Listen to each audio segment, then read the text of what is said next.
નમસ્કાર ખેડૂત મિત્રો, હું સપના એગ્રો ટ્રેડર્સમાંથી રાહુલ પટેલ હાર્દિક સ્વાગત કરું છું.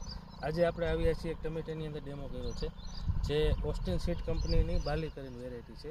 જે તમે જોઈ શકો છો, આ વેરાયટી વાવ્યા એના 55 દિવસ છે. એની અંદર અત્યારે ફ્લાવરિંગ ખૂબ સારું પ્રમાણમાં દેખાય છે. દિનેશભાઈ બતાવો નજીકથી. જેની અંદર અત્યારે ફ્લાવરિંગનું સ્ટેજ બહુ સારું છે, જેનો ગ્રોથ પણ ખૂબ સારો છે. અને આની અંદર જે ટમેટા આવે છે એ ખૂબ કઠણ ટમેટા આવે છે. કઠણ ટમેટાનો મિનિંગ એવો થાય છે કે તમારે રાજકોટ સિવાય દૂરના માર્કેટમાં મોકલવો હોય તો એનો જે પોચા નથી પડતા, એને માર્કેટ ભાવ વધારે આવે છે. આ ટમેટું ગોળ અને હૈસુવાળું ટમેટું થાય છે, જે ઓસ્ટિન સીડ કંપનીનું બાલી કરીને વેરાયટી આવે છે. જે તમને સપના એગ્રો ટ્રેડર અથવા નજીકના તમારા કોઈ પણ ડીલર હોય ત્યાં તમને ઓસ્ટિન સીડનું બાલી વેરાયટી મળશે. તમે આ જોઈ શકો છો, અત્યારે અમે અમારી વાડીએ ડેમો કરેલો છે. દિનેશભાઈ બતાવો આ નજીકથી તમે અત્યારે, બરાબર. અને આ વેરાયટીની અંદર અત્યારે તમે જુઓ કે કોઈ ફૂગ કે એવો કોઈ અત્યારે આમાં રોગ